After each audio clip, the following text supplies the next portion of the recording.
Uchunguzi uliofanywa kwa mwili wa marehemu Charity Mukami ambaye alipatikana nyumbani kwa mpenzi wake akiwa ameaga dunia katika mtaa wa Nyayo Embakasi hapa jijini Nairobi umebaini kwamba marehemu alipambana na majeraha 6 ya visu shingoni kabla ya kuaga dunia. Mwanahabari Lofty Matambo anayo taarifa hiyo ya kuhuzunisha, huku familia ikiendelea kulilia haki ya kutiwa mbaroni kwa mshukiwa ambaye bado yuko mafichoni. Kwa siku 5 mfululizo, wingu la simanzi limetanda kwa jamaa na marafiki waliokuja kuifariji familia ya marehemu Charity Mukami Wachira, msichana wa miaka 24 aliyepotea kwa muda wa wiki moja kisha kupatikana ameuawa wiki jana tarehe 22 nyumbani kwa mchumba wake huko Nyayo Estate Embakasi jijini Nairobi. Kupata namba ya mama kwa wazazi wake wanakaa huku Nyayo pia. Sasa mama akatafuta namna, wakapeleleza, wakapata namba ya mama. Sasa kufika kule, hata harufu yenyewe iko mpaka kwa mlango. Kwenda kufika hapo kabisa, ilikuwa ni mtoto tu. Lakini kupatikana kwa majibu ya uchunguzi wa kifo uliofanywa katika chuo kikuu cha Kenyatta kumeitia chumvi kwenye kidonda cha maumivu ya moyoni. Daktari anasema alikuwa ameumizwa huku na blank object miguu.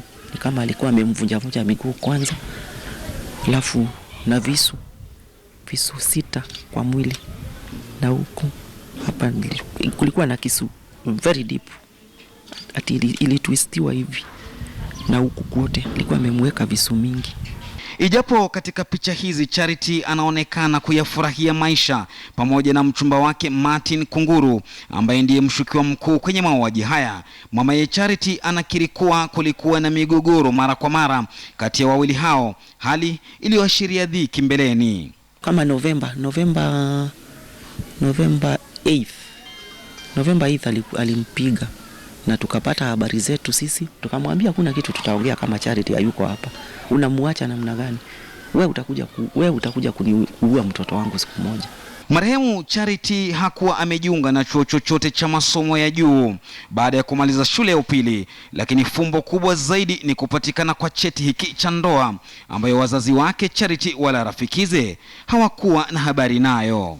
Alikuwa ni rafiki, kwa maana mtoto wetu tulikuwa tunaishi naye hapa. Sasa alikuwa anaenda na narudi. Mamake Charity anashindwa kuzuia uchungu wa kumpoteza binti mpendwa ambaye ameacha mtoto wa miaka 3 anayewakumbusha kiwiliwili cha mamaye kila wanapomtazama. Mtoto mzuri sana, mtoto anapenda watu wote,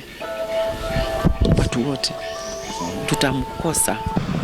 Shughuli za kumsaka mshukiwa bado zinaendelea katika kituo cha polisi cha Embakasi, maafisa wa polisi wakikitaja kuwa kisa cha mauaji ya moja kwa moja.